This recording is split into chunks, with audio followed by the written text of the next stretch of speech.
Right. What's up, everyone? It's week 13, NFL season. We got the Wolfpack, DFS Army, VIP podcast, Geek, Sleeveless Marley. We got Statsational John. Let's do this.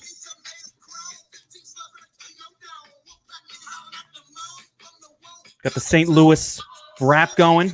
St. Louis.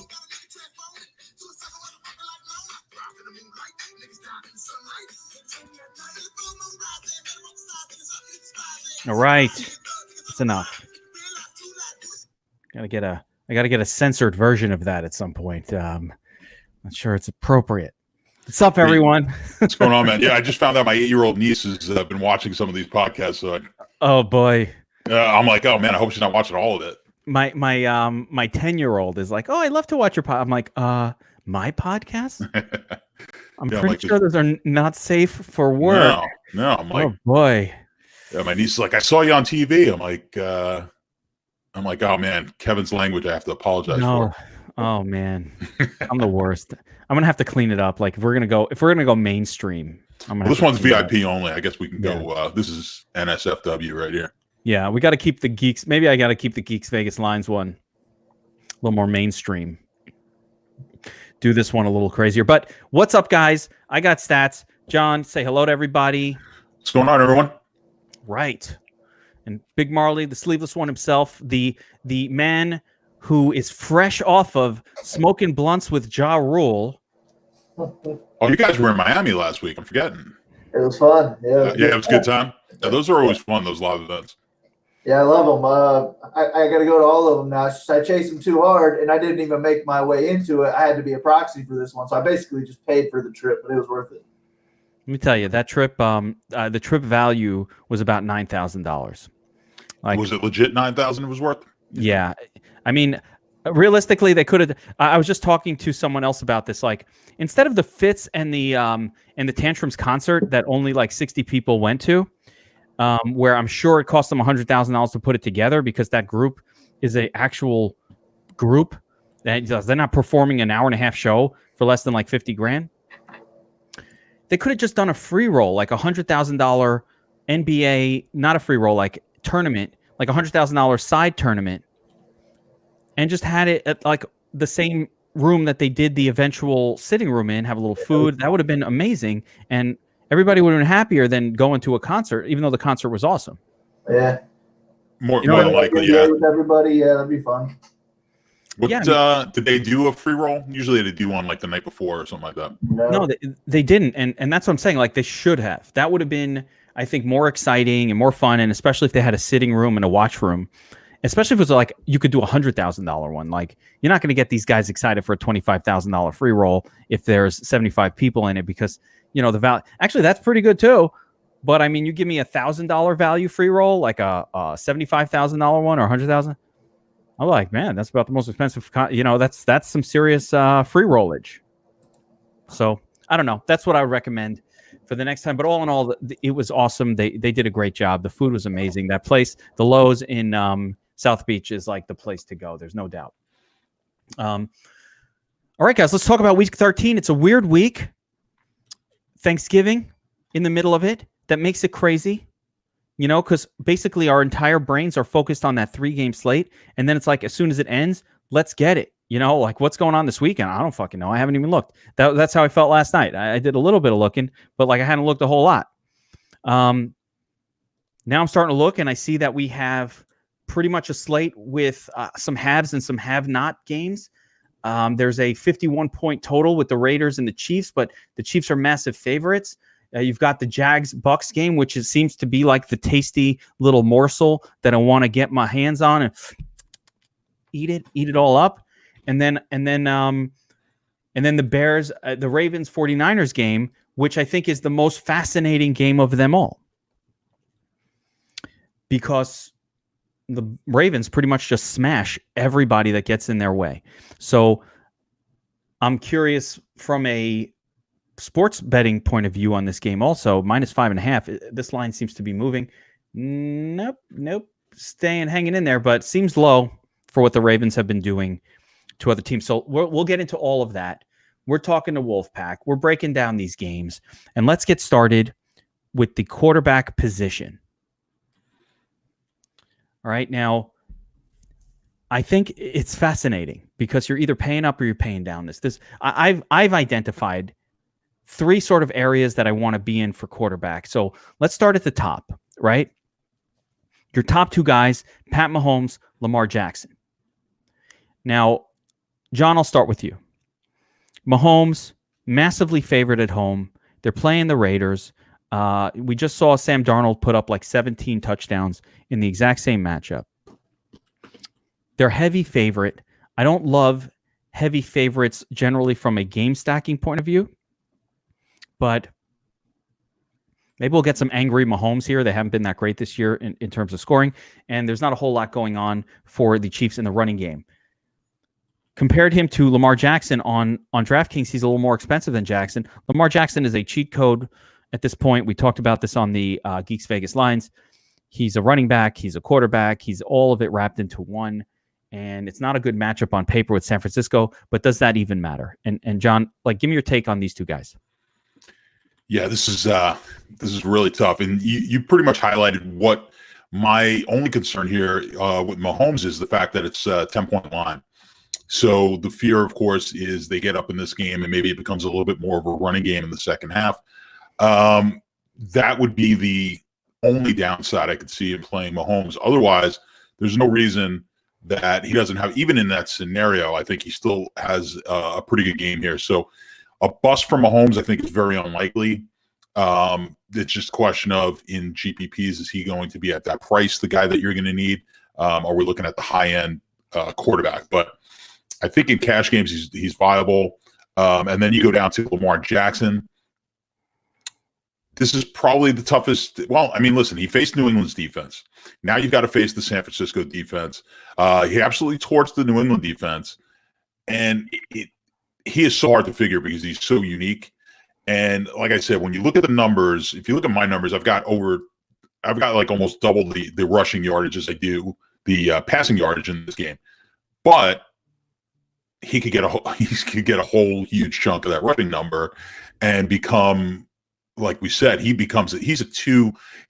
a running back and quarterback. Mm-hmm. You're getting 2 for the price of 1. We talked about McCaffrey on the Vegas lines as that type of a guy where he's both wide receiver and running back. Well, Lamar's a running back and a quarterback. He's getting you running back numbers, potentially rushing touchdown numbers, and he sprinkles in a passing touchdown here and there. So that's why he's just so good in fantasy, and he's been obviously great in regular. So real tough. I think I would lean, if you're going to ask me to pick between the 2, but my lean would be Mahomes here over Jackson, just because I do think they'll score less than Kansas City, Baltimore, that is. And so I will lean a little bit onto the Mahomes side. There it is. I would suggest with Mahomes that he's better and been significantly better with Reek Hill in there than he has been without. I think it's such a difference for his overall projection in any game that for me, it's been, because I have that crazy bet, which I'm losing, the over 35 touchdowns. I've hyper focused on Mahomes' ability to throw touchdowns, and he's way better with Reek in there, just because what Tyreek does in terms of taking the top off of the defense and forcing them to kind of play back, and it opens up the middle. Like, he just helps the passing game as a whole. As a negative, Mahomes and Tyreek Hill are ridiculously salaried to the point where it's borderline impossible to stack them and also create a kind of good feeling lineup around it. So, good job on DraftKings. They kind of made this one ugly. Kyle, and Lamar Jackson, I assume you're comfortable, Kyle, with a naked Lamar here, because I'm definitely all about naked Lamar Jackson in this spot. I don't know which guy to stack him with. Always, yeah. With Lamar, I'm fine with him. In GPPs and cash games, naked. But for cash, I prefer naked more. And GPPs with Brown only priced at $5,300. I think he's very playable or stackable there with Lamar. But yeah, I prefer Mahomes here as well. He had 35 points week 2 against this Raiders team. That's without Hill. And And I feel like most people would go to Lamar here because he's cheaper. He wasn't priced up from the Monday night game. And if I knew that Lamar was going to be higher on, that would make me like Mahomes even more. Absolutely. So, obviously, DFS Army subscribers who are watching this, we generally want to stack our quarterback. We want to build a correlated lineup.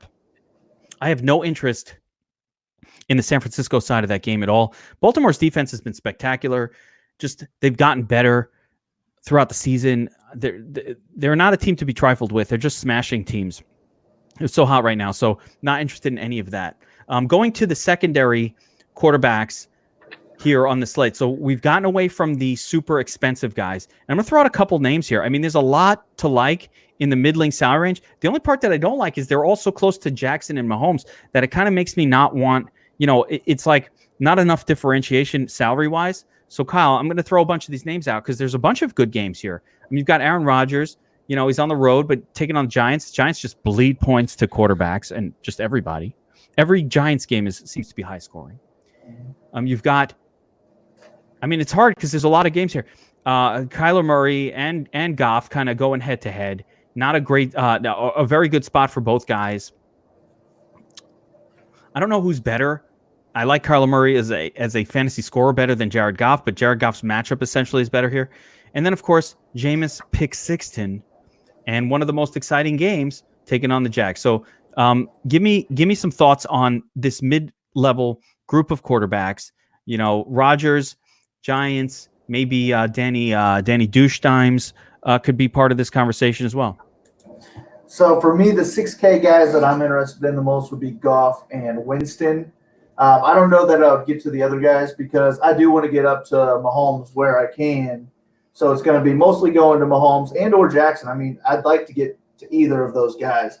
But then if I can't, Winston, he's just, like you said, he's not that much cheaper where he's going to save you a ton, but he's been doing great this year. It's easy to stack him up. We know who he's throwing to. It's either Godwin or it's Evans. So I like that about him. And then Goff, he's just due for a big week. He's going to be unowned. Great matchup here. You can stack him up multiple ways. So I think that's really all the guys I'll be going to 6K and above. And then there's maybe a guy or two below that I'd be interested in with definitely Foles. Foles is the guy I like a lot. I don't know about Dalton, but Dalton's super cheap. So he caught my eye a little bit.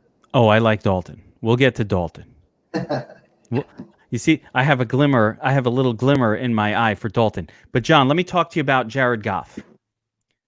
6 points last week, 6 points the week before, 6 points of Pittsburgh. Is past performance an indicator of future results? Yeah, to a degree. It depends on what we can manipulate the numbers any way you want to make a case, right? So if you take those last 3 weeks out, now you play Pittsburgh, pretty good defense. Chicago, we know how good that defense could be. And we've talked about Baltimore. I mean, that game just got out of hand early, and they're just smashing people. Well. He couldn't even do anything in garbage time. It was just like a smashing. No. But if you go back, right, his other really bad game was San Francisco. We know how good that defense is. But then you've got sandwiched in there 2 games over 25 points, Cincinnati and Atlanta, two bad teams. Right, he's playing a bad defense here. He scored over 20 against Seattle, scored 28 against Tampa. So they pick on the bad teams fairly well, Goff and that offense. So I'm not afraid here in this situation to go to him. And like Kyle was saying, you have a really good chance of getting him underpriced just for the fact that he's had 3, not just bad, awful weeks in a row. People are going to jump off, and you've got options here at quarterback. So I think there's definitely value in Goff and Goff stacks here in this game. I like the stackability of the game itself, right? It's just a nice game. You like some pieces from the Cardinals as well there. So let me ask you, when you're running 150 and you know that all the ownership is either floating to Mahomes, Lamar Jackson, or down to some other options, and you're looking at some of these middling kind of like, hey, I don't really like it that much. I don't want to play that much of it. They're going to be low owned stacks. How much are you comfortable, on a percentage basis, getting involved with somebody like a Jared Goff who's coming off of 3 bad weeks, but is in as good of a matchup as he's going to be in, in terms of it's a road game, but outside of that, sort of an ideal matchup scenario. I mean, you can't really ask for better than, and it's a close spread.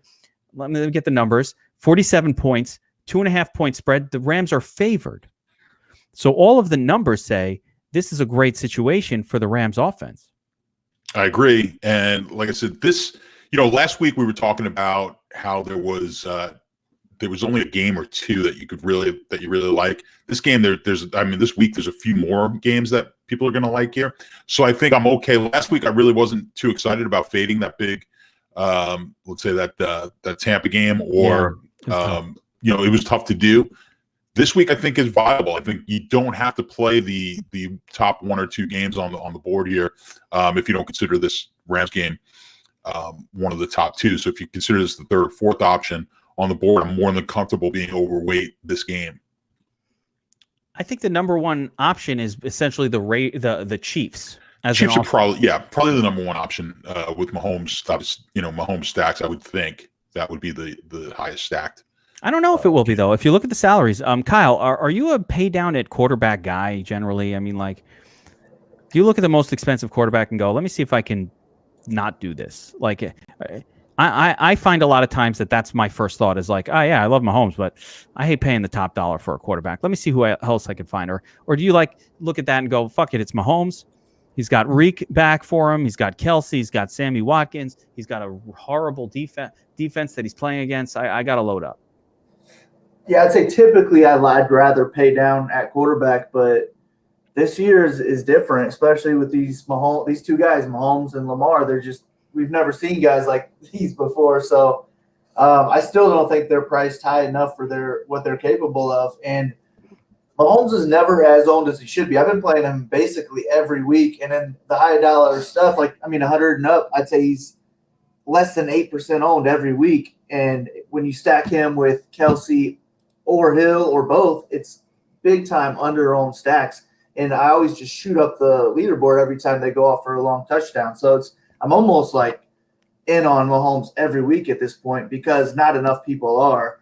With Freak priced as high as he is at 8.9K, nobody's going to be stacking those guys up. So it's hard. It's hard to afford it. I'm telling you, when you try to do it, it's not easy to do. So that's what I'm going to look to find a way to do it because I think we do have some value here. And it's a week where I don't think we have to pay up at running back as well. So I've found a couple ways to pay up for these guys, and I do like the contrarianness of the expensive stacks. I like it. All right, so a couple other names that you guys didn't talk about. I'll just talk about Aaron Rodgers here. Listen, I think this game is going to go under the radar for the same reason that it was gleaned over by us a little bit.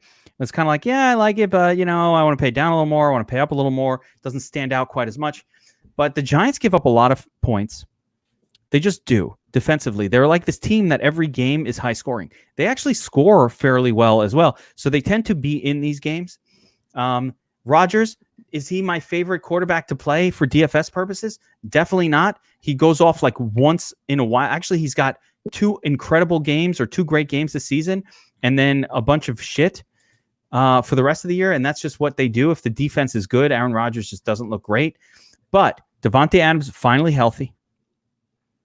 You got Aaron Jones in there doing more pass catching than he does running up the gut. And it's just one of those spots where I love Devontae Adams so much in this game. I probably should have some pairings of him with Rodgers. And it's a pretty easy comeback with someone like a Sterling Shepard or a Saquon Barkley for the Giants to where, I don't mind it. I don't mind playing a little Aaron Rodgers. How much will I have in my 150? Is he going to be my primary guy? Hell no. But will I have 5 to 10% of stacks around this game in the 150 lineups that I run? I think yes. I think I'll have some exposure there. Let's move down the list a little bit further. Sam Darnold at 20. I don't like the price point. I get he's looked good for a couple of weeks. It's not for me. It's not my thing. Moving down the list, I could look at Ryan Tannehill. He's had a bunch of good games. Fine. But again, I don't like teams at the Colts. Something about the Colts defense. I don't like it. Doesn't lead to high scoring games this year. But who I do like, or who I am interested in here. So we talked about a little bit about Jameis Winston, but his opponent in the game is Nick Foles. Nick Foles hasn't done anything. No reason to like him. But I always like any quarterback going up against Tampa. I am dismissing what happened with Matt Ryan last week against Tampa. More to the Falcons suck than I think that, the Tampa defense has suddenly become good. They stopped the run, which means Foles is going to have to be throwing. We like DJ Shark. We like D.D. Westbrook. We like Foles to those guys. What's the downside, John? To playing Foles? Yeah, they're playing the Bucs. I don't think there's a downside at all. That's been the thing, right?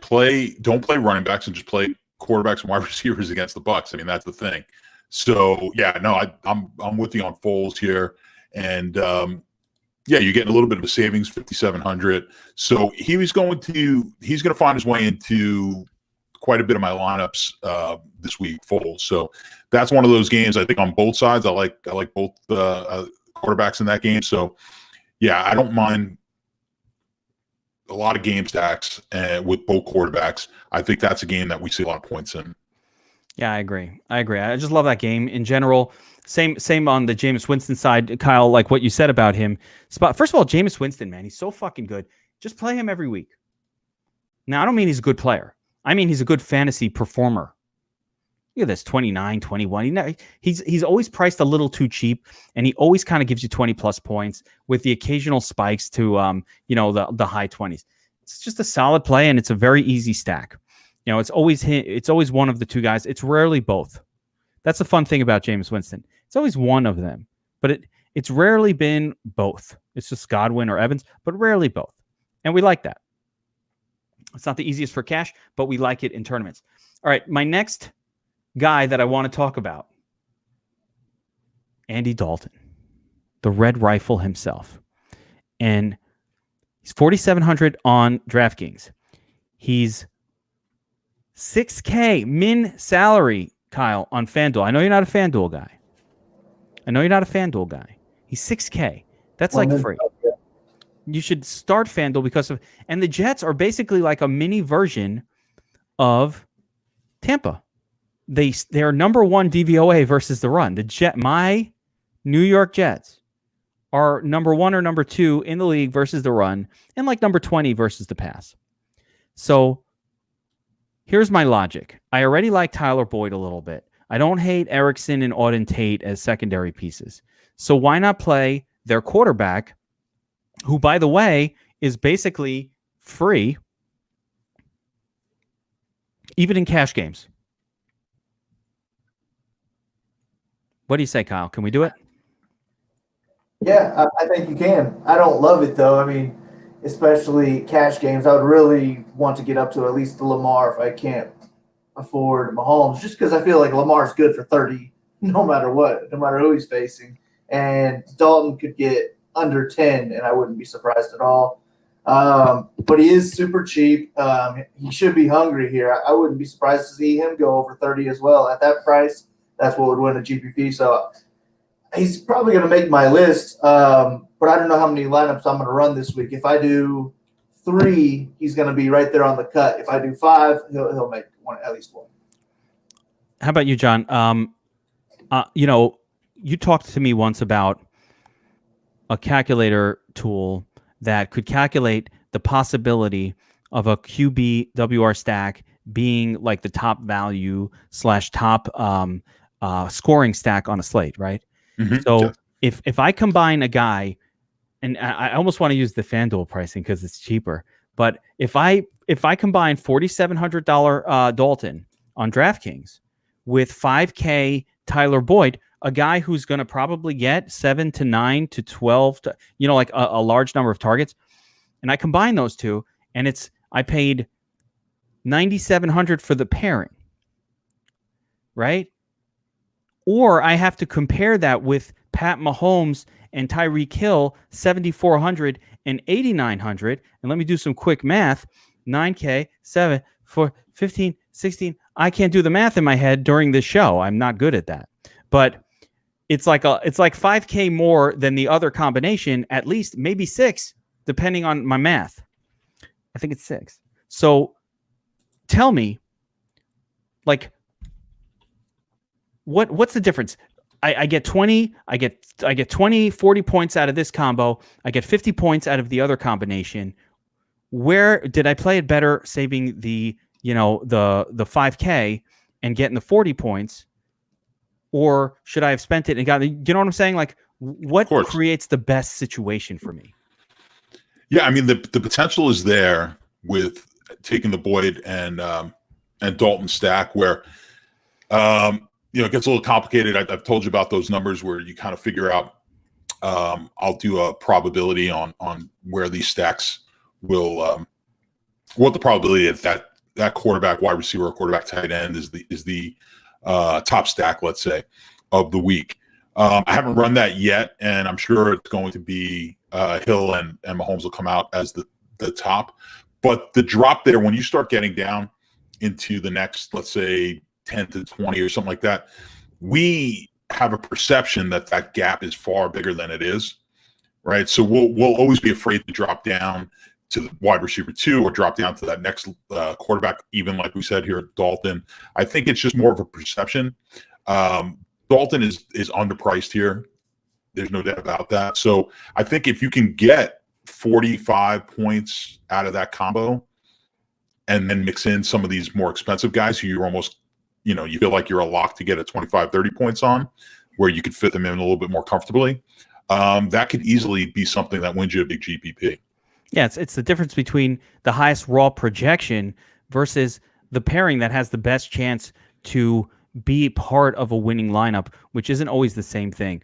And like I said, I've noted, paying up for these quarterbacks, especially non-Lamar Jackson quarterbacks that, we think they might put up 30, but a lot of times they put up 22. And then these crappy looking guys put up 22 also, like fucking Blow. He put up 22. It doesn't take much for a quarterback to put up a lot of points.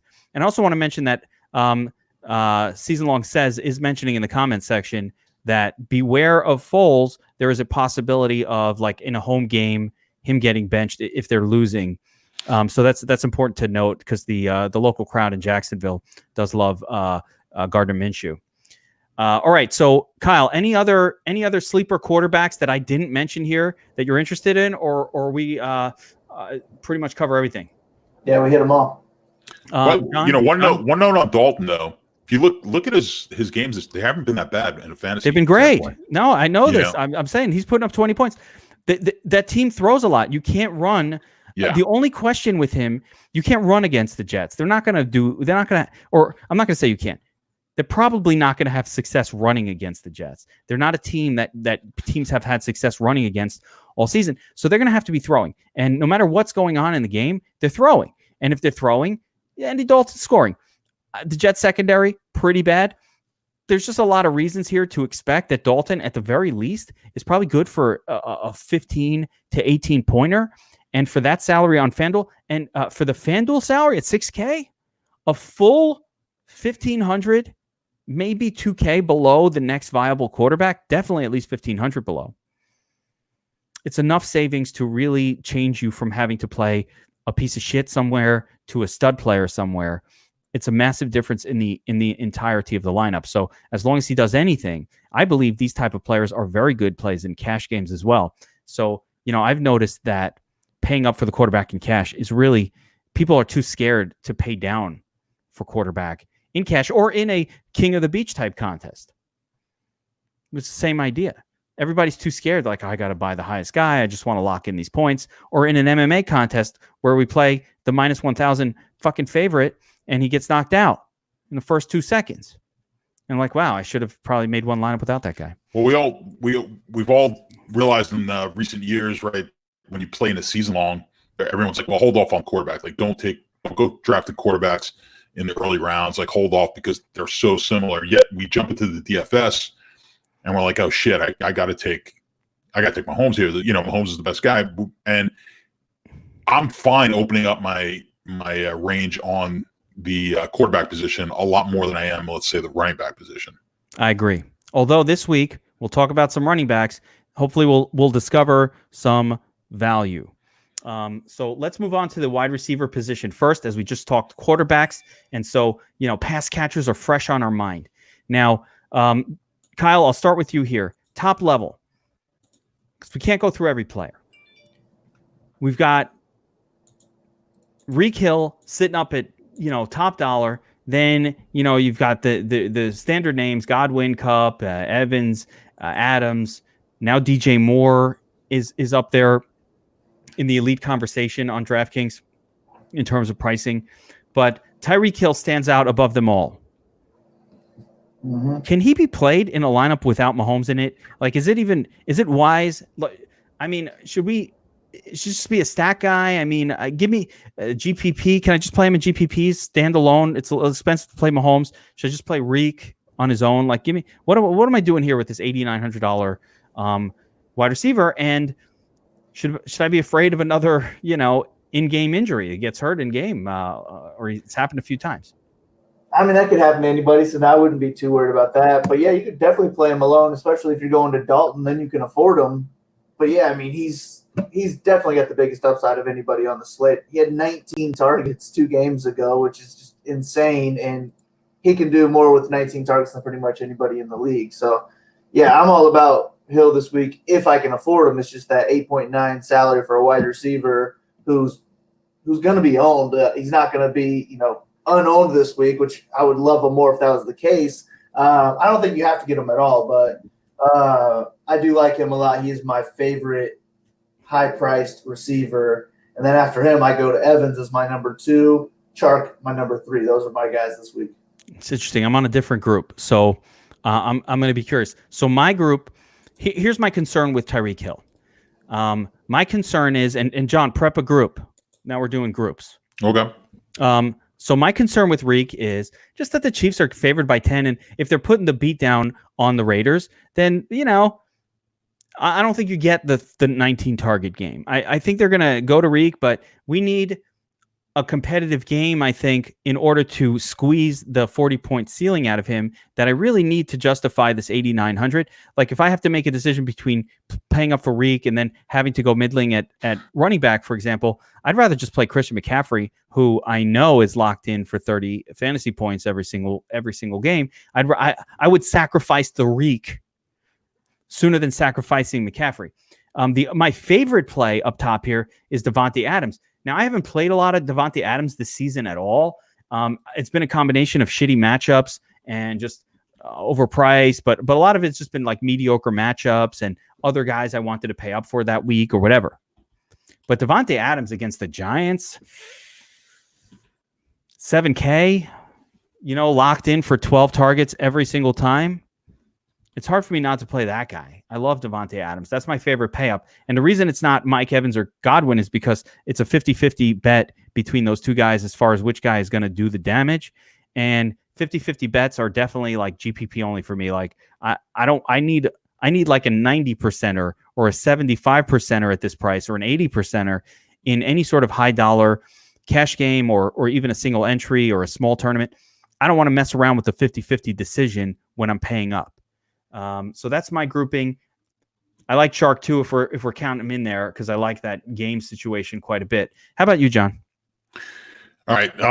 I do love Davante Adams this week. I think no matter who, I like all the Green Bay wide receivers, quite honestly, but obviously Adams is the best option here, and they have no way. I mean, the Giants cover guys are just brutal, so I like that matchup quite a bit. Tyler Boyd, who we spoke about. As far as paying up, we're talking though now? Yeah, this was pay up. We're getting to Tyler. We're getting to Tyler. Okay, just paying on the pay up side. Yeah, like you said, you've got the basically the Twins over in Tampa. Between the two of them, I'm gonna go with Evans here, just because it's cheaper, and you just don't know. And I actually like him a little bit better in this game anyway. So I would lean on Evans if you want to if you must pick one of the two. That's the way I would go.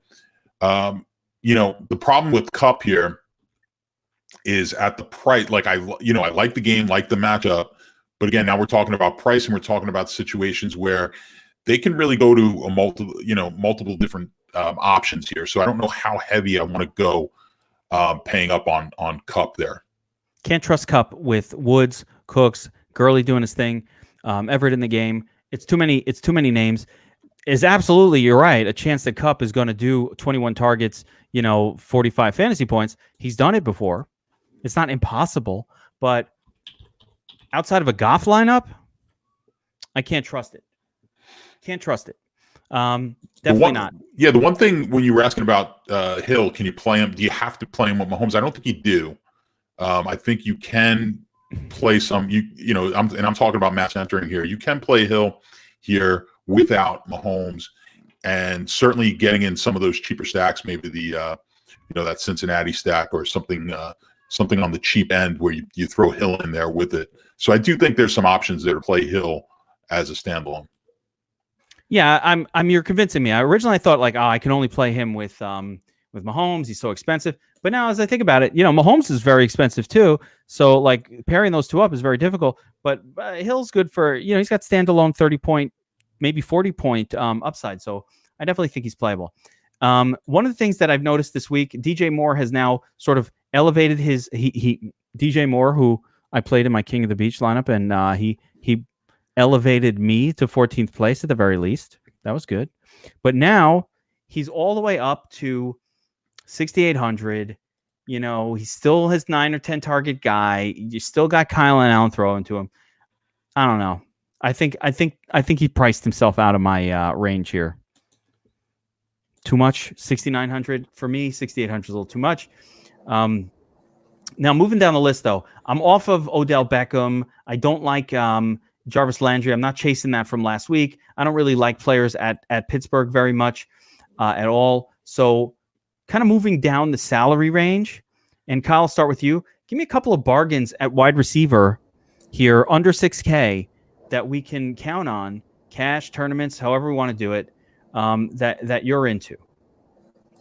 So this is my stacking range pretty much with that Arizona game. I'm going to like Woods, Cooks, and Kirk. Give me any two of those three in my stacks. I like Parker for one-offs. He's seen 30 or 31 targets the last 3 weeks without Williams.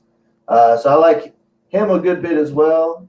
And then it's probably Marquise Brown just for tournaments only for his upside with Lamar. And I'd probably only, for myself, limit that just to my Lamar lineups. I don't know if I would even want Brown as a one-off this week. So it'd be more of those other guys for me in the 5K range.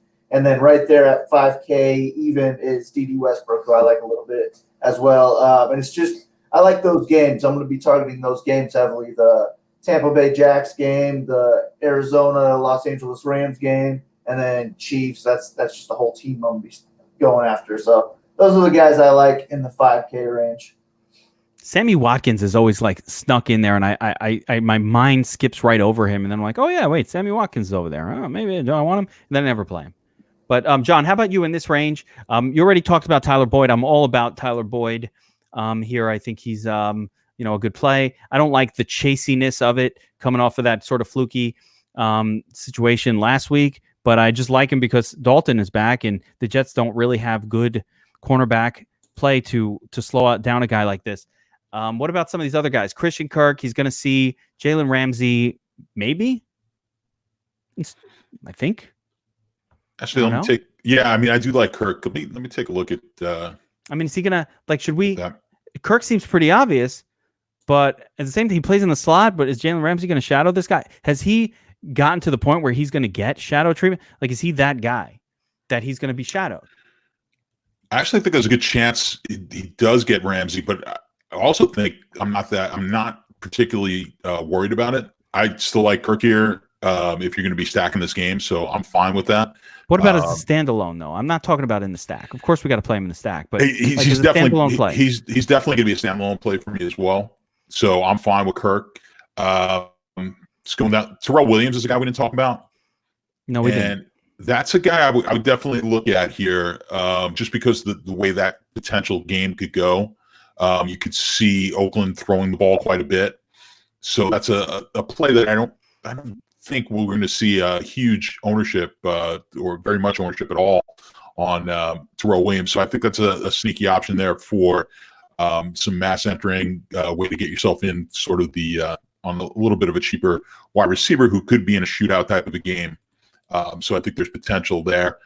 The other guys that you mentioned, I think, did we mention D.D. Westbrook there? because Kyle had mentioned a Kyle little mentioned bit him, I of believe. Biggie, Yeah, I mean, I just like that game, and now I got Alan getting me getting me a little nervous with the Foles news. But listen, if Foles is that bad, then it doesn't hurt you. I mean, Minshew comes in, it's the same shit. It doesn't hurt. If you're playing him we're playing him as a standalone here, and I just love that match. This is, that matchup against Tampa is just always one of the better matchups of the week, targeting the other side of that game. So I'm all about DD in this game. I'm real happy playing him at that price range. So the other guys, I mean, I'm not as high. Marquise Brown, I'm not as high on, and Deebo Samuel, same That's game. my guy, Punk. That's your boy. That's my guy, Punk. I've been waiting to say it. I just wanted somebody to mention it. I had to throw the name out there so you can do a little Thank Friday. you. But I mean, those are really the guys. Yeah, Sam. The thing about Sammy Watkins is I seem to be in on him every week, and every week he just kind of disappoints. He blew up that first week, and he really hasn't given you much since. One good game all year, and he's been doing, and he's been in there a lot of the season without Hill, so he's been the main guy. So I don't know. It seems like that's a game he's going to be owned this week because he's the cheaper option, of course, if you want to stack with Mahomes. But I think that might be the stack that you want to go a little lighter on. You know what's funny? Sammy Watkins is who we thought he was. This guy has done this every year in his entire career. There's one or two blow-up games, and the rest of the year is shit. And it's like, oh, he's with Mahomes now. He's going to be better. Nope. Same guy all the time. He even gets a lot of targets. That's what messes me up. That's what's messing with my brain, is like he got 10 targets. He didn't do shit. 9 targets. Didn't do shit. 8 targets. Didn't do shit. And it's like, hey, you're getting 8 targets with Pat Mahomes. You should go nuts with that. But, that's who he is. Now, Darius Slayton, Sterling Shepard, pair of wide receivers for the Giants, both pretty cheap. What's to stop me from being excited? There's no Golden Tate. There's no Evan Ingram. These guys are inexpensive, John. Why are you not mentioning these guys? Why do you hate New York sports so much? I don't typically. I'm not a big Giants fan, but I'm more about making money, and I don't know. I'm not sure if we're going to do so with the Giant wide receivers in this game.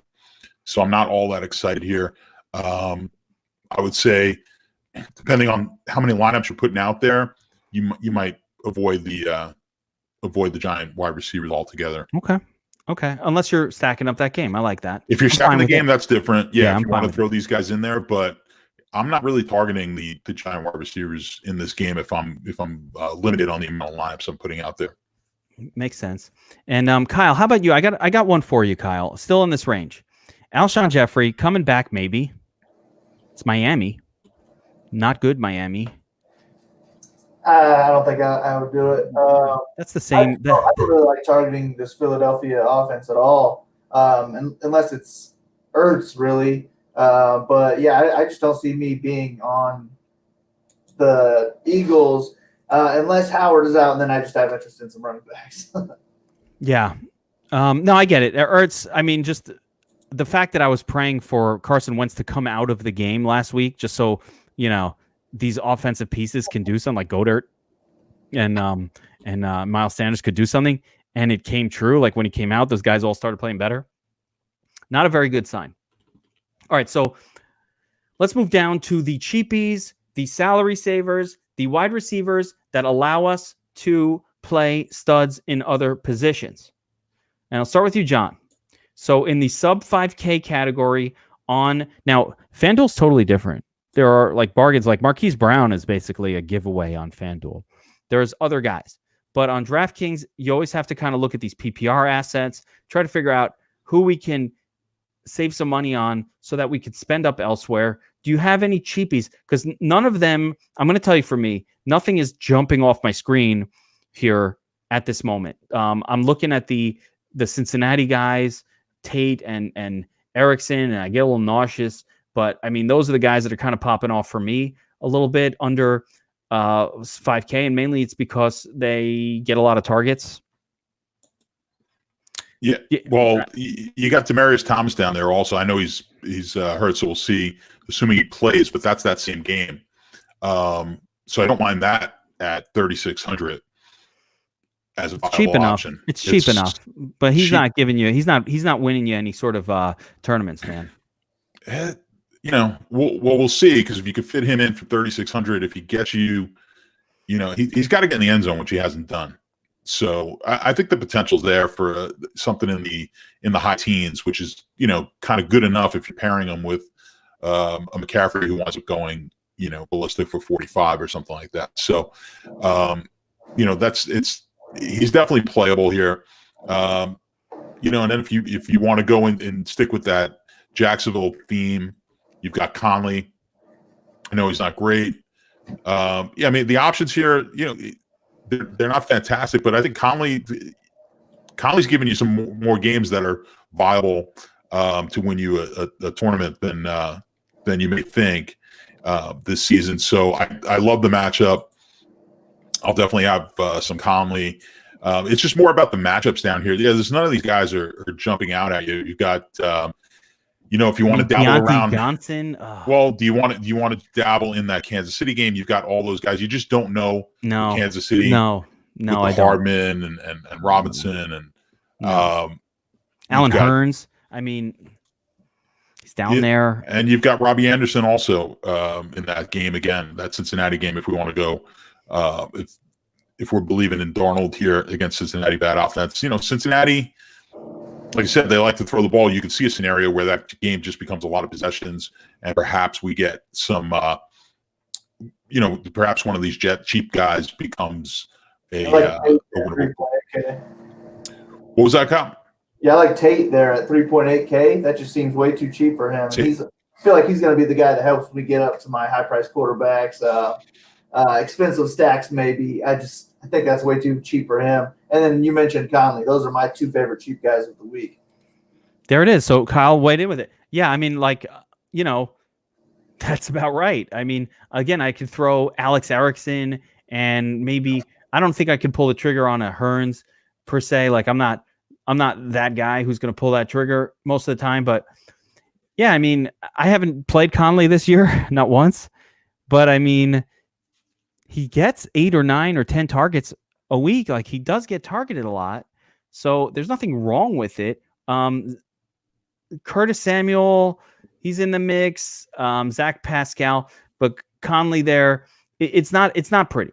It's not pretty. I think the Cincinnati guys are probably the best bets here, but some of these other ones, Demaryius Thomas, I just can't get on board with him. I just can't. He never does anything with the targets. He's old. I don't like it. But, I don't want the 7 points. I need a guy. I'm really wanting, I do think he has a safe floor, but I do want a guy who's going to get me a little bit more than 6 or 7. I'd almost rather run 2 tight ends and get a cheapie that way. But we'll get over to that. Let's talk about running backs on this slate. I think running back position is going to be, as it normally is, a big chunk of where the money's made and a big chunk of where we can get some consistency into our lineup. So Christian McCaffrey, 10.5, underpriced for what he brings to the table, in my opinion. In cash games, I feel like you just have to lock it in. Kyle, you want to tell me why I shouldn't lock in Christian McCaffrey in like my cash game and most of my tournaments as well?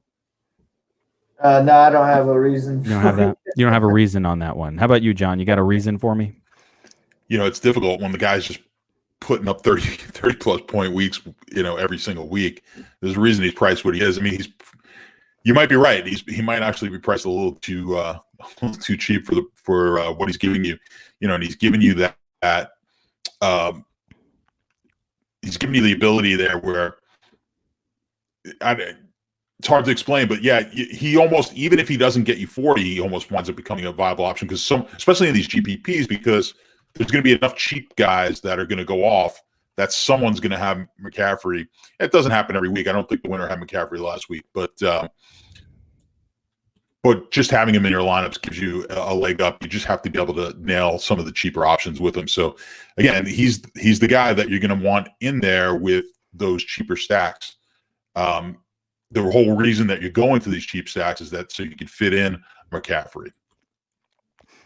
I think so too. I'm also not seeing anything at running. I can make an argument for the fade if there were 3 standout situations at running back that I wanted to do instead. But you'll see as we go through this, and this is a very, very important position group, that I don't really see that at all. I don't see 3 spots that I like more. I don't see 3 spots that I like, period. Stop and sentence. So, I think this is a nice little way to lock in some points. 30 points. I'm trying to get to 150. I got 30. Very nice. Let's move on to, player number 2, right? It's also a good matchup, which is unusual for Christian McCaffrey. And if you watch these Kyle Allen play, he only looks for Christian McCaffrey. They don't spread the football around in Carolina. It's like Christian McCaffrey, handoff. Christian McCaffrey, check down. Oh, DJ Moore plays here. Let's throw one to him. And then it's like, oh yeah, and we got these other 2 dudes. But that's it. They don't do a whole lot. So if they get 40, what's an average? 60 plays on offense. He's getting 35, 30 of them. And then the other 30, you get 10 targets to this guy, and a bunch of, scraps for Curtis Samuel and Greg Olsen. And that's it. So they only have eyes for him. I love him. Now let's look at the rest of the running back group because it gets more difficult from here. And this is where we need to find some clarity. Nick Chubb, not like.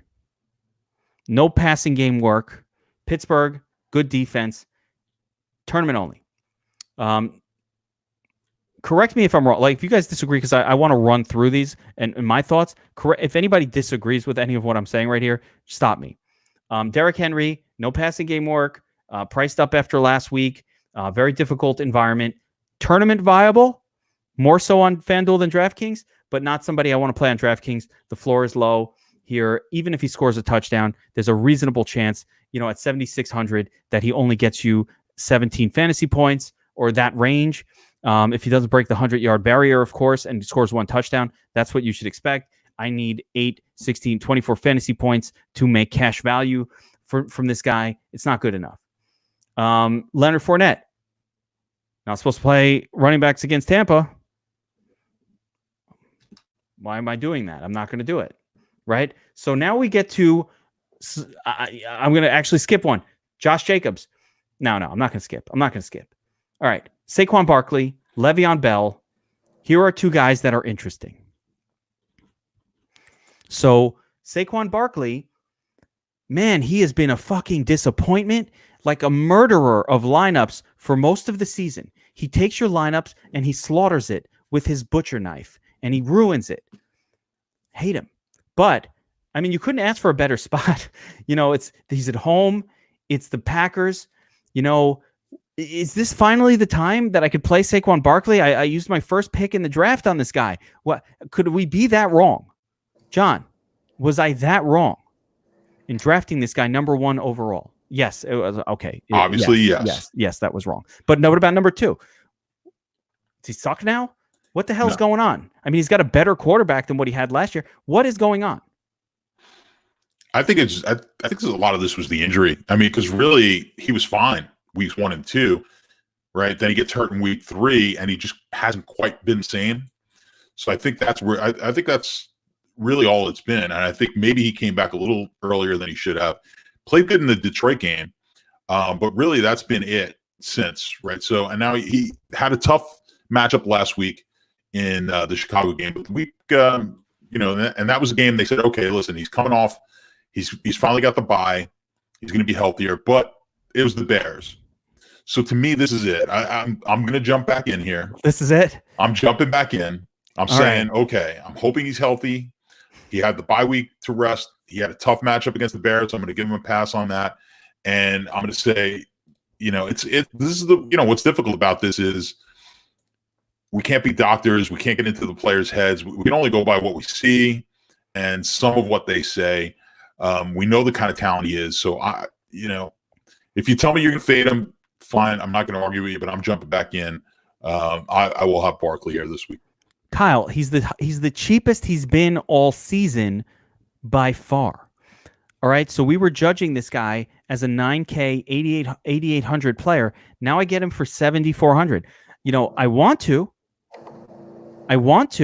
but yet I don't know. I feel like he's burned me. It's like when a woman cheats on you, but you still love her. You want to go back to her, but like all you can think about is that dude that she was banging, and you're like, I want to, but then no, I can't. It's a really weird. Sorry about that. No, I don't think I will. I like the guys that you skipped over a little bit. I like Fournette, Henry, and Jacobs this week, all three of them. Okay. But I also love C-Mac. So it's gonna be where I start my lineup this week. If I want to start with Mahomes or if I want to start with C-Mac, that's just gonna judge how the rest of my lineup goes. And if I don't have Mahomes, then I'm gonna try to get C-Mac in there. But if I have to fade them both, I don't hate going Fournette, Henry, and Jacobs as my three running backs this week, to say the truth. You're all about grinders that don't catch passes. Not Fournette, but the other two. They've been paying off for me this year for the most part. But yeah, I love Fournette's workload, even against this tough matchup. I mean, he got 9 catches out of the backfield last week as well. Finally saw multiple touchdowns. Maybe those start coming in. See, I still like these guys. And then I love targeting against Kansas City's run defense. So I like Jacobs in my stacks as well. He's my favorite Raiders this week. So if I can afford that stack this week, I love the Mahomes, Jacobs, Hill for a lot of money, and then squeeze those cheapos in there. So I think there is some value we can get on the slate. But yeah, those are the guys I like, and I prefer Bell over Barkley this week as well. I just think I like my three more than Bell and Barkley, so I'd probably get away from both of them. That's really interesting. Yeah, I'm on like a very different tip than that. Well, I like Bell and Jacobs more than Barkley there as well, but I do like Barkley. Bell's in a great situation, and Jacobs. Listen, Kansas City against the run has not been good for most of the season. So the danger there, of course, is they're down a lot. Can't use Jacobs. That's the scary part of Jacobs there. But what do I have that projected at? I've got them projected pretty high. Oakland there on the rushing numbers. Jacobs gets a pretty big bulk of their rushes. So yeah, I do like Jacobs quite a bit as well. Obviously, I think he'll be a little underplayed because of the fact that people are going to be worried about a blowout in that game. I'm worried about it, and I will be under on him. I don't like it. I don't like it. He's a yardage guy. He gets 3 passes a game. If the Vegas odds makers are correct, and the Chiefs are going to smash this Raiders team by 10 fantasy points or more, I mean, let's just say in cash games, because in tournaments, hell yeah. And I think we have to clarify that on occasion. Any one of these guys is good in a tournament. Listen, Fournette, sure, it's a bad defense, but we've seen what he can do. He's like a Christian McCaffrey light in his usage right now. So it's fine. He doesn't come out of the game no matter what. Derrick Henry, he will smash at times. It's all good. My issue with Josh Jacobs is Mahomes, Chiefs, they come out, they're up 14-0, they're up 21-0. It's the first quarter. At this point, Jalen Richard is out there catching passes. They're doing that. By the second half, you don't even hear from this guy again. So there's a risk there in cash games that upsets me, but it doesn't mean I can't play him in a tournament as part of a stack of that game, because the best scenario for Pat Mahomes is not that Pat Mahomes and the Chiefs jump out to a quick 21-point lead. The best case scenario for them is that the Raiders come in and they're putting up numbers, and now they have to answer. So that's the best case scenario for a tournament game stack lineup. But this isn't a guy that I want to fuck around with in my cash game, because he doesn't catch passes, and he can be quickly game flowed out of the game. In Le'Veon Bell, I'm just like, I'm baffled. Yeah, I think even if they are down a lot in this game, you still run it on the Chiefs. Like that's how you get your yards on the Chiefs. And the Chiefs have allowed more than 30 DraftKings points in 7 games this year. They allowed over 60 to Green Bay like 5 weeks ago. One of the games was 28.6 points they allowed. So that's like 8 of the games they've almost allowed 30 or more points to the running back. So that's what I'm just targeting each week. Regardless of what the name is or how the game script could go, I want running backs against the Chiefs. Yeah, it's just a risk, right? It's just a risk to be aware of. outside of tournament stacks, I get it. Yeah, Chiefs are a team we target running backs against. They can't stop the run. We've seen it all year. But I have that concern with Josh Jacobs. And I want to talk about some other guys here that I have some concerns about. Aaron Jones. So the guy puts up big numbers on like no volume. And that situation, it just feels like at some point is going to catch up. 13 all right. 2 weeks ago, 13 carries, 3 touchdowns. Last week, 13 carries, 3.8 fantasy points total. Like, he still gets the same 13 carries, just different things happen. You know, the week before that, 8 carries. So the week before that, when he did the 44 fantasy points, he had 13 carries, 8 targets in the passing game. But if you look at last week's game, he got the 13 carries. Jamal Williams got 8 targets in the passing game. John, this is fucking up my head. I don't know what to... I like Aaron Jones from if they played him, if Jamal Williams was hurt, I would be all in on him. People ask me, who's a core play? If Jamal Williams was hurt this week and I could get Aaron Jones in this matchup for 6,800, I would press the lock button. I would have him in 100% of my lineups. Everyone. And if he fails, he fails. I'll accept it. But like this, I mean, what can I do, John? I think you're playing him. I like this matchup. So I like everything about Green Bay this week. So I'm not nervous. I mean, he has, okay. I think last week he had 1 target and really had like no targets against Carolina, but he did the damage with the 3 touchdowns in that game. Yeah, that's what I'm saying. So recently he hasn't got target, but I just think this game, I think you have to have, I don't know, it's just one of those right now that I just don't like the Giant defense. I want to have a lot of shares of Green Bay's players in this game. So I'm pretty, I don't want to say I'm high. I'm not as high as I am on those other guys we talked about. Let's say I'm about half as interested in my lineups. But I definitely want to have some shares of Aaron Jones. Absolutely. I'm just saying, again, for cash games, for my core, for my primary lineups where I really want to lock in points. Cash games, no. There it is. Okay. Definitely not a cash game play. Yeah. I don't think from what I'm deducing of what Kyle was talking about with some of these other guys, I don't think he's got Aaron Jones here probably either as a cash play, but I think he's definitely viable here in GPP. Kyle, same feeling? I mean, full pay for me. I don't see me getting any Jones this week. I'd actually rather pay down less for Williams on the same team. Jamal Williams for 4,500 you can get, and last week he had the 9 targets, so who knows? All right, going to go through some more real quick here, some ones that I'm not in love with this section. Todd Gurley, I think, is actually very playable. I just don't love Todd Gurley this year. He hasn't shown a whole lot of ceiling at all. But he's viable here. I wish I can count on him for more than 3 targets. But okay. I'm okay with it. Melvin Gordon, it's another one where I think you can play him. He's been great recently. The matchup is horrible. The game total is horrible. It's 37 points. I don't like that, but it's playable. Mark Ingram, no. Not at San Francisco. I don't like it. Tevin Coleman, no. Baltimore, too good. Joe Mixon, no. Jets defense, very good. Jalen Samuels is a no. I've got a good one here. This is, I think, my favorite play on the slate, and I need some feedback here if I'm going nuts. Kenyon Drake, a.k.a. the Dreezy. Wow. Okay?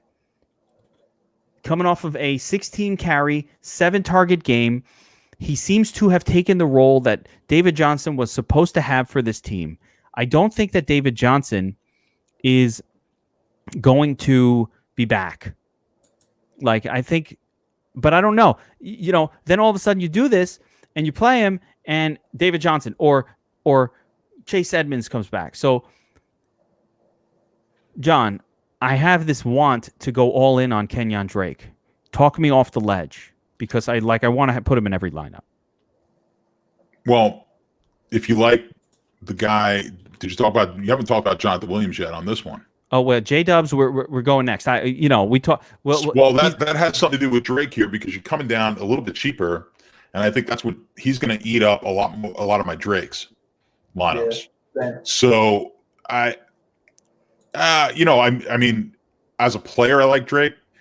Just in this week, the way the pricing is structured and the way I kind of think that game's going to go, I'm going to be off of Drake and I'll be a lot more Williams. So I think that's where my money's going. You could feel confident that Williams is going to get, his Marlon Mack, workload. Yeah, I think he definitely, before I start plugging in Drake here, because there's too many question marks there.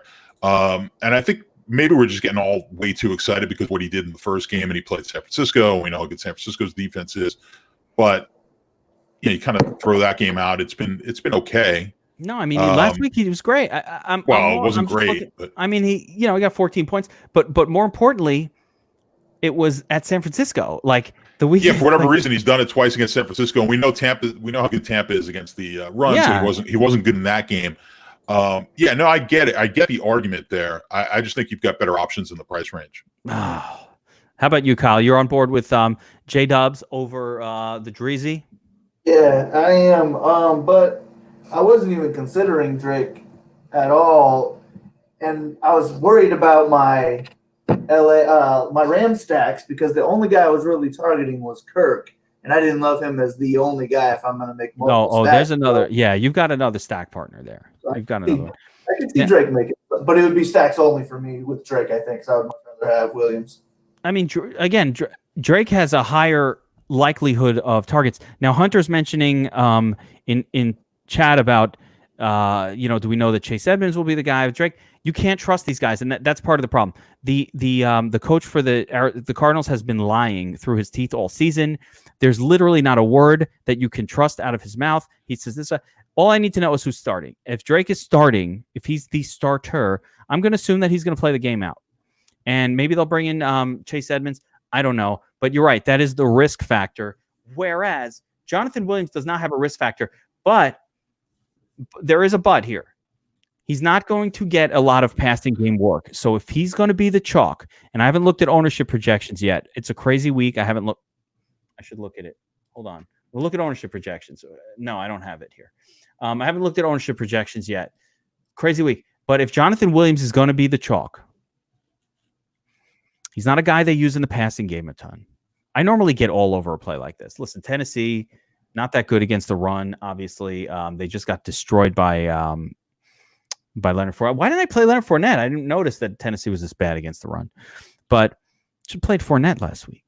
But Williams, there's a path for him to fail. We saw some pretty shitty games out of Marlon Mack this year too. So, if he's going to be super chalky, I'm definitely not going to lock button him either. I don't think. All right, moving down the list at running back. There's not that much more going on here that I would be interested in. You've got Ron Jones Jr., very low volume guy. Did it last week, got a touchdown, but it's important to note, still just 3 targets and 12 carries. This isn't a guy who's getting you 25 touches most of the time. Phillip Lindsay looks to have taken over for Denver as the primary running back. Interesting. I checked his stats. Last week, Lindsay got all the carries. Royce Freeman got almost nothing, like 3 or 4 touches. And then you've got the situation with the running backs from KC, very difficult to figure out. And, of course, Benny Snell. So, Kyle, let's talk about this group real quick. Kind of pay downs below Jonathan Williams. We need a third running back. We've got Christian McCaffrey. We've got Jonathan Williams in our lineup. I've got Kenyon Drake in mine already. He's like clicked in, right? But, we need a third guy. Sometimes we need to pay down a little bit. A lot of people talking about Benny Snell as a workhorse. It's a fine matchup for him. It's not a bad one. He got a target last week, though I don't think he's a pass catcher. You got Phillip Lindsay, much better matchup, but a pretty low game total type of game. But he's at home in what I think is a great matchup against the Chargers. So give me some of the names here and give me some of your thoughts on these guys and if you're comfortable playing any of them in cash or tournaments. I'd say Lindsay would be my favorite of the group. I do think he's going to get more and more of a workload, and we just haven't seen the points come from it yet. So hopefully the ownership doesn't come either. But yeah, I like him at 5K, a decent amount. And I think you can go all cheapos at running back this week if you really want to, if you're going to go for those expensive stacks, which I might have to do in a lineup or two. So Lindsey is a guy I'm looking at a lot. I haven't really considered Snell too much. If he's going to be chalky at all, I'll just full fade. But if he is going to be a workhorse with no ownership, then I'm interested.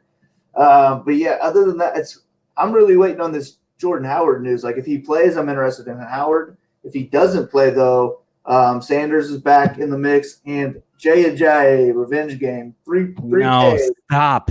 I'm gonna have to have at least one of Jay. Stop that. He has to take the Dolphins team, right? I think he's gonna get it. Revenge game. I think he'd be all right for 3K. I missed out on Kareem Hunt week. I didn't have enough of him when he was like 3K min, so I don't want to miss it here with revenge game and Jay. I think he could do something.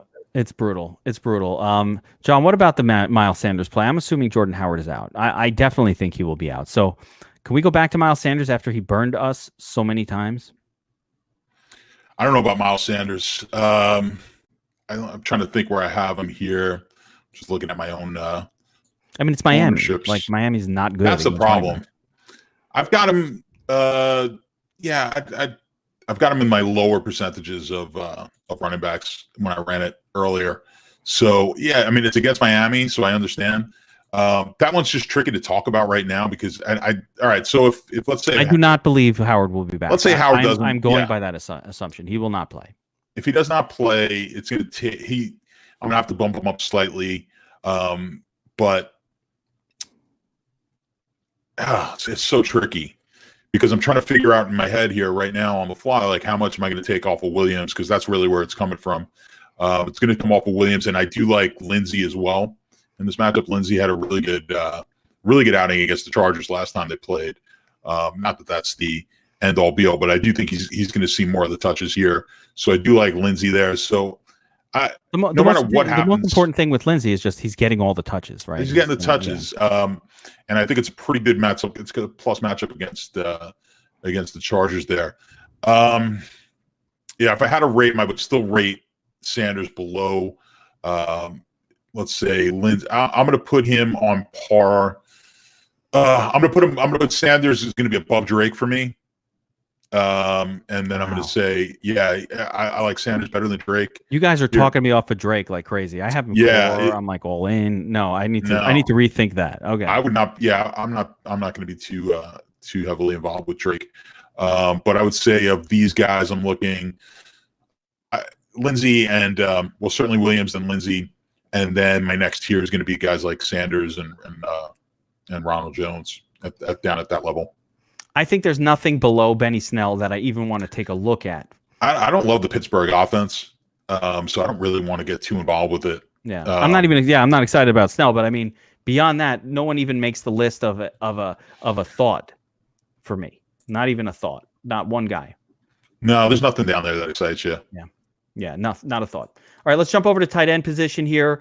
We're hammering through the slate. It's good for me because I still got to finish my sheet for DFS Army subs who are listening to this. Sheet will be completed overnight. If you want to ask me why it's taken till Saturday, Thanksgiving. A lot of work goes into those sheets. All right, but let's talk about tight end position. Travis Kelce at the top. My boy Jack Doyle at the bottom and a whole bunch in between. So, Kyle, up or down tight end position? Are we loading up on studs here, or can we just pay down and punt it and, just hope we can get like a 10 out of Doyle? Yeah, I'm going to be going heavy on Doyle this week. He'll be a core play of mine because I'm paying up in all these other spots. He's my favorite punt option on the whole slate with no Ebron. He should get more looks. The Colts have been thrown to tight end more than most teams, and we've had two of them out there. So hopefully now with just Doyle out there, T.Y. missing the game, still no Mac. You got to think Doyle could get 10 targets here, and at 3.3K, I just think he's the best points per dollar player on the slate. And I'm going to be super heavy on him. I do want some Mahomes to Kelce action, but I honestly prefer Hill, so I'm cool with going Doyle in those lineups and not even playing Kelce this week. But I do want some Kelsey exposure, so I'm not sure what's going to happen there. But those are going to be my two guys, and I don't even know if I play another tight end. Kelsey has just not justified his salary at all year. John, can you is what the whole middle section is just a waste? It's Kelsey or Doyle or bust. I mean, George Kittle, it's a bad matchup. Zach Ertz, I like him better when there are no wide receivers playing for the Eagles. Not sure if I love paying 6,700, although he should be fine. Fats Waller, he'll be good, I think, with no Hunter Renfrow. That'll help him. But 5,500, it's a bit much to pay. I kind of like Fats Waller though. I'm calling him Fats Waller after his grandfather, Fats Waller, the jazz musician. Yeah, I mean, I'm good with that. But what about if we go a little cheaper down to Greg Olsen? I like Greg Olsen here. If we go cheap, I could give you a really cheap guy. I like cheap. I like saving. I like my savings. Well, what's been the cheat code at tight end all year? I mean, Arizona. So are we talking Everett? He's not that cheap. Wait, no, Everett is out. Wait a second. Hold up. Gerald Everett is out this week, which leaves Tyler Higbee as the only tight end of note.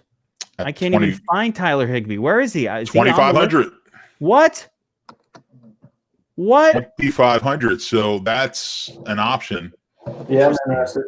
I didn't even know Everett was out. Yes. Yeah. So because you can't find Tyler Higbee. Like I have to type his name in because at 2,500 he's like in the mix. I can't even find him. Where's Tyler Higbee? I don't fucking know. So now there's a guy that you're gonna be. That's a guy you're plugging into some of those expensive stacks, and that's going to save you a ton of money against a team that we know how bad they've been. So this is the best tight end matchup on the board, and you're getting the cheapest tight end on board. So 6 targets last week for Tyler Higbee. Yeah. So if you haven't, I'm sure there hasn't been a name that's popping up on, in everyone's head right away, but that's a name you should really think about this week. I'm frantically typing on my Geeks pick sheet. Higbee. My Everett notes for tears. I was just saying, I had like a long paragraph on like why you can go to Everett when Kittle's on. I love that Kyle didn't pay attention to that Everett was out before he wrote that long note. Damn it. That's all right. All right. So Tyler Higbee, a great pick. I love it. Didn't even think of him. I'm just gonna, I never mind. I never mind Hunter Henry. He's always fine. Mark Andrews, sure, why not? Fats Waller, great. But I mean, I think you're paying down or paying up. Well, and then you've got Ryan Griffin also. Yeah, Rhino, he's all good. I mean, he's all good too. And I'd be loath to not mention Noah Fant as well. He hasn't done a whole lot, but Noah Fant does get quite a nice target share. You can't really judge him based on a 3-20 loss from last week. But now Ertz also didn't practice, so if things change, Goddard could be Goddard huge play. Yeah, he could be our top guy. So there are some things that can potentially emerge. Yes, if Ertz is out, of course, Goddard is going to be the goat dirt. Now I say those and I just wait for John's angry reaction. I'm just like, I'm checking on one of my bets. Right. I'm letting it go. Good. Just let it go. All right. Defense. Where are we? Defense? That's it? Okay. We got to defense. Last position group.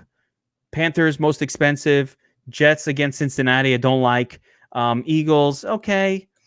Against Miami. Carolina, Washington, sure, if you want to pay up. But I like paying down for defenses. So, Kyle, I'll start with you. Give me some defenses I can pay down to this week. Save some cream. I want to play Christian McCaffrey. Raiders are the cheapest. I'm not doing that. Giants, no. Absolutely not. Dolphins at Philadelphia. I'm actually play the Dolphins? The Giants. No. You don't. Look. Green Bay doesn't turn the ball over. They can get 2 Aaron Rodgers though. They can stack them here, and they've put up numbers this year. So I'm definitely gonna have the Giants in play. Okay. But I would. Who was I looking at? Oh yeah, the Browns against Pitt again after that crazy melee game they had. They're gonna be looking to get as many hopefully legal hits as they can in that game, and they're super cheap at 2,600. So I like the Browns a decent amount. I'm not really I don't care too much about defenses, and if I'm going to mass enter at all, I'm just going to let the DS decide for me. But with my hand builds, I'm going to try and make it a point to go either Panthers, Colts, Browns, or Giants as my defenses this week. Interesting mix. All doable. It's hard to identify defenses that are going to be good. You never know. I don't really like the very cheap guys. I normally will just play the cheapest. I have no problem most weeks, but I'm not playing the Raiders against KC because I believe they will return a negative value. Like, I can't afford to get a -3 for my defense. I don't mind getting a 5, but I definitely can't afford a -3. Like, that's too much. Giants, I'm just not into playing teams against Green Bay. I could see playing Miami. I could see playing Arizona if we think that Goff sucks now. Certainly all viable. Cleveland, totally. Pittsburgh's running out some dude at quarterback that I can't recall the name of even. But I think the first couple of really actually viable ones are probably Chiefs and Ravens for me. Ravens because, no one's going to play them. And John, I want to get your take on this, but they've been smashing everyone. Look at what the Ravens have been doing. Look at these points.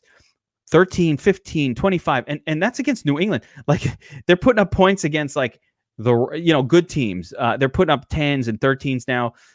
24 against Cincinnati. Can we play the Ravens against the number one team in the NFC, the 49ers? 100% you can play the Ravens there. They're one of my favorites. Kyle just gave you the whole rundown on the Browns, so I would just say I concur. The Browns are my favorite defense of the week. Because some revenge over some bullshit. No. Has nothing to do with the revenge stuff. Yeah. But I do like the Browns in that situation at that price. But you're talking about the Ravens. They will be up there in my top, let's say, 4 defenses probably this week, only because I'm not going to have a ton of San Francisco offensive players. So that's one. And then 2, if you want to look at the story here, Jimmy G is not averse to throwing the ball to the other team every once in a while. So when you have a quarterback who is susceptible sometimes, and you got wide receivers who, they can drop the ball. They've got guys who don't necessarily just catch everything clean. Becomes a situation where, Ravens potentially DST touchdown.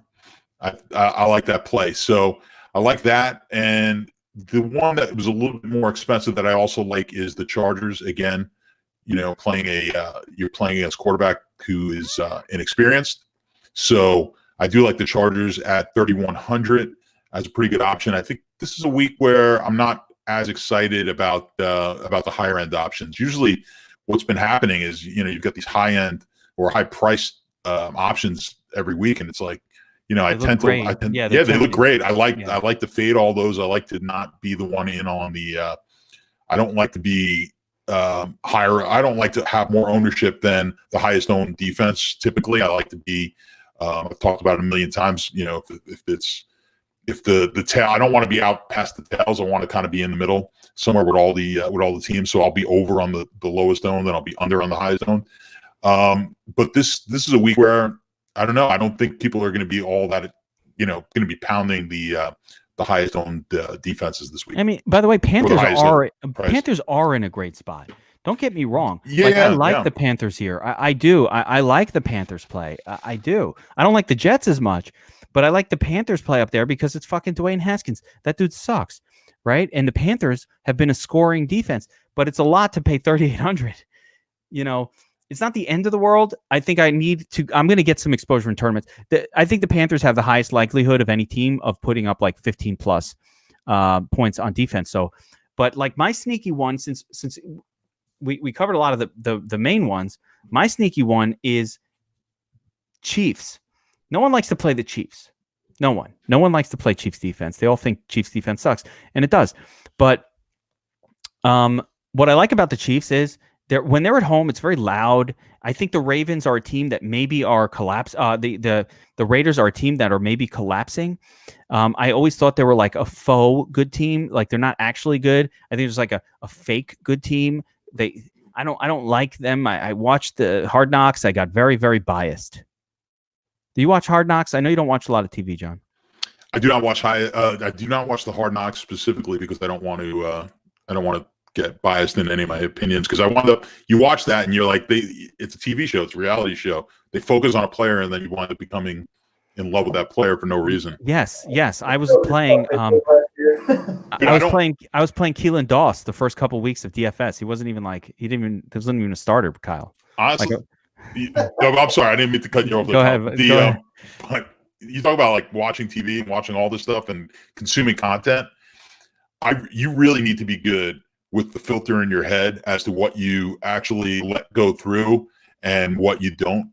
I've gotten so good at it from a gambling perspective where I don't let that stuff get in the way of what I'm looking at, because if you look at the experts on whatever morning pregame show, there's a good, I'm pretty confident that Jimmy Johnson and Howie Long know a lot more about football than I do, but I'm also pretty confident that I'll be able to out handicap them in a game and probably beat them in a DFS lineup, right? So it's a different game. It's a different, we look at these guys as they're experts in their world, but don't get too excited about what is said on TV and what's written. These guys, for the most part, they're not playing the game that you are. So you have to kind of filter it, and you have to read properly exactly what these coaches are saying.